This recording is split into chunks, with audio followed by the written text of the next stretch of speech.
இது house puppy. இது வந்து இது தங்கம் உண்டியல், அந்த காலத்து உண்டியல். இது அப்படி அமுத்தினே இது எங்க பிடிச்சீங்க? இதெல்லாம் அவ்வளவு கிடைக்காது.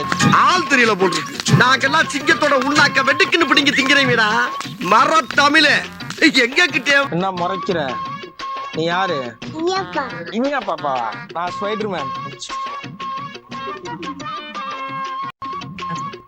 காலையில என்ன விளையாட்டு காட்டுறாங்க, எப்படி எல்லாம் சோதிக்கிறாங்க. பொழுது விடிய விட மாட்டேங்கிறாங்களே ஐயா. ஒண்ணு தெரிஞ்சு போச்சுடா, இந்த பிரபஞ்சத்துல உங்க மத்தியில இந்த உசுரை காப்பாத்துறது ரொம்ப சிரமம்.